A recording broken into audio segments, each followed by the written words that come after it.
This Sunday's three readings, the first from the prophet Isaiah, the second from Paul's letter to the Romans, and our gospel from St. Matthew, they are definitely linked by a common theme.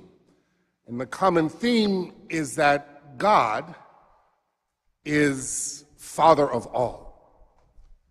The prophet Isaiah speaks that God's desire and will is that all people, not just the children of Israel, but all people will come together on his holy mountain.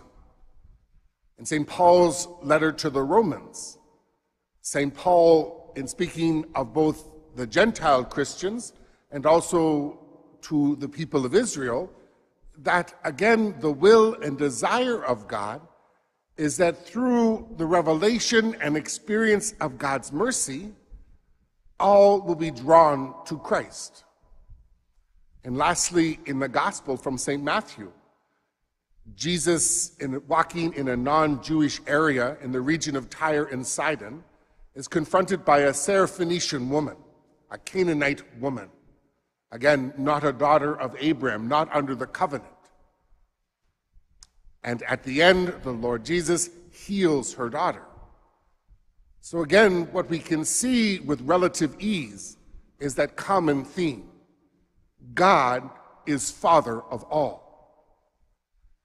And so then, though it is clear for us, and though the teaching may somewhat be easy for us to understand in our minds, I think that it is not always so easy to understand in our hearts. We can say something like, yes, God is Father of all. But I think I've been kicked out of the house. I was remembering back to this experience I had in my Jesuit formation. When you're a first-year Jesuit novice, midway through your year, you do what's called the long retreat. You do the full retreat, the spiritual exercises of St. Ignatius of Loyola. And I remember in this retreat, one of the big things you do is called a general confession. And the general confession, in the context of the long retreat, is a confession going back to your the first moment you were conscious of committing some sin, all the way through your life to the present moment. And so then it's a major point of the spiritual exercises. So then, as a Jesuit novice, I remember looking in the manual of the exercises and thinking that, well, it must be about now that Father Pat, my novice master, should say to me, you need to start getting ready for the general confession. But he made no mention of it.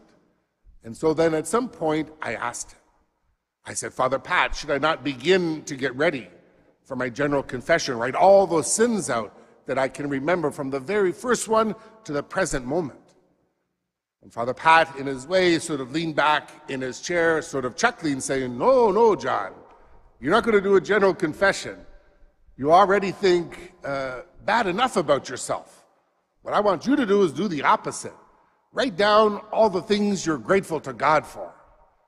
And so as a Jesuit novice, I thought, okay, well, this is maybe the way you do it in 1996, not the way you do it in 1556 when Ignatius first wrote them.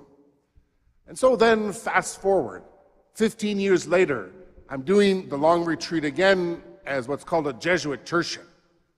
And I remember going into the retreat, I was actually excited by the notion that finally I get to do the general confession. I thought to myself, I've gone through all the formation in the Jesuits, 12 years of formation and study. And then after I was ordained a priest, I was sent to Thunder Bay, and I worked for a short time with the Ojibwe people there, and I was kind of good at it, so I was successful. And then after that, I was sent down to Jamaica for 2 years to work.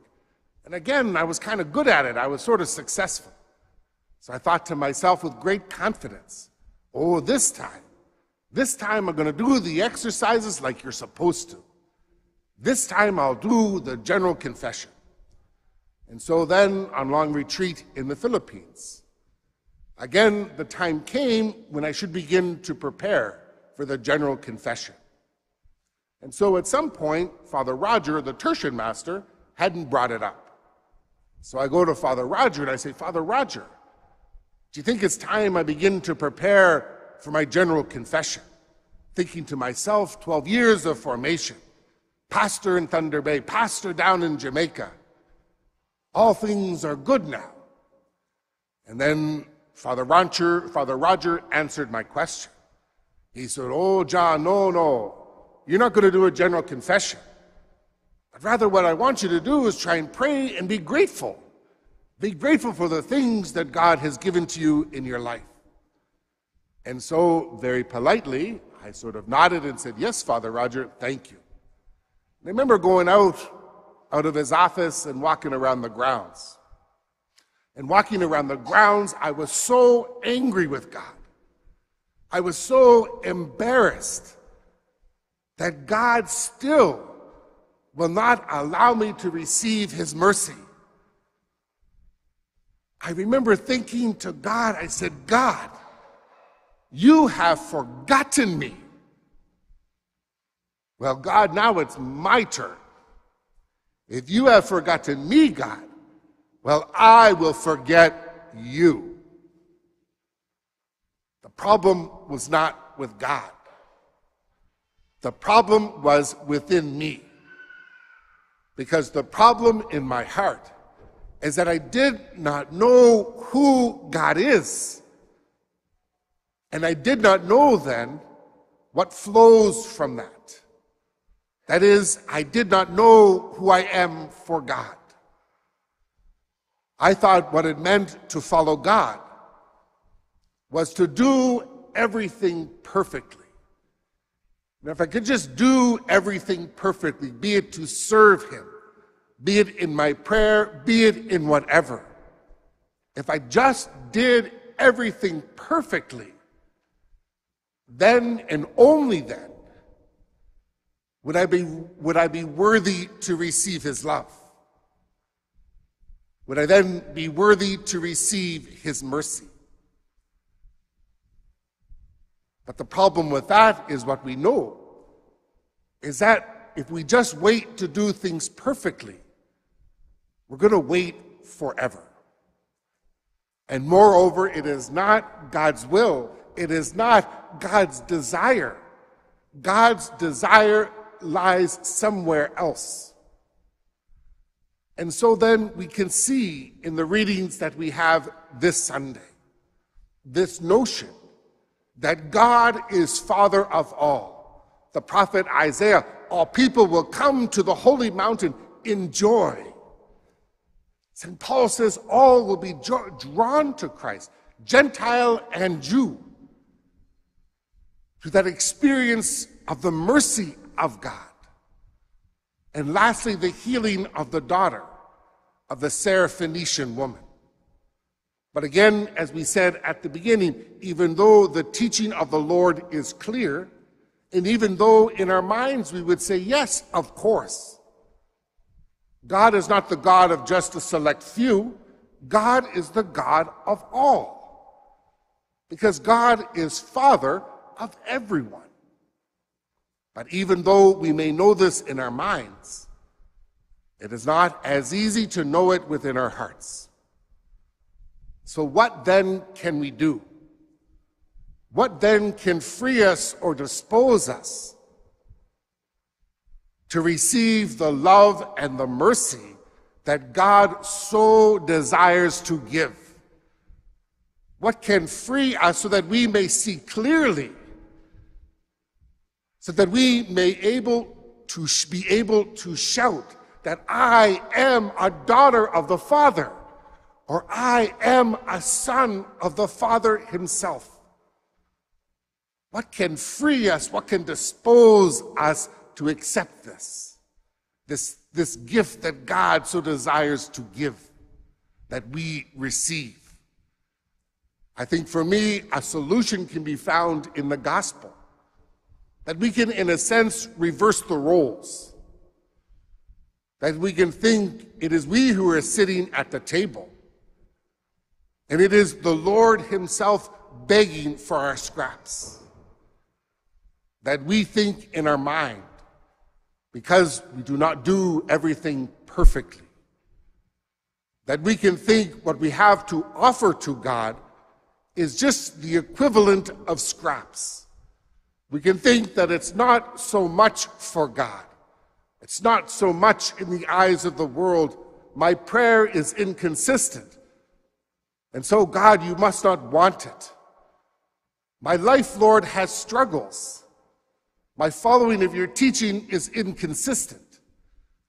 And so, God, you must be so disappointed in what I offer you. But we reverse the roles. And so then it is God. It is God himself on his knees at the table, waiting for whatever we can give to him. And we may think that what we can offer God in our life, in our prayer, in our service, in whatever, we may think it is merely a scrap. We may think that it is nothing to look at. And yet, for God, what is this offering we give to him? In love, what we offer him is a gift. The gift of our inconsistent prayer, the gift of our inconsistent life. Whatever it is, we give it to him, and we give it to him through love. And because we give it to God, because we put it into his hands and we say, God, this is what I can give to you today. For God, it is not a scrap. For God, it is everything. For God, it is beauty itself. Because we follow God's will. We answer God's desire. Because what we can see in the reading from Isaiah, or the reading from Paul, or the reading from Matthew, we can begin to see our God clearly. And we can see that our God is indeed a loving Father. And by coming to see our God more clearly, we can then come to understand who we are for God. And that is who we are for God, is God's beloved daughter, is God's beloved son. That what we can know in our mind and heart is that we are everything to God. And so then on this Sunday, as we hear these three readings, it is clear to us. It is clear to us what it is God desires. God desires not perfection from the works of our hands. God desires something so much more. God desires not that we follow perfectly the dance steps on the floor. God desires so much more. God desires everything. And that is that God, according to Isaiah, that God, according to St. Paul, that God, according to Matthew, that God, according to the Lord, desires everything. That is, he desires you. He desires his child. He desires you.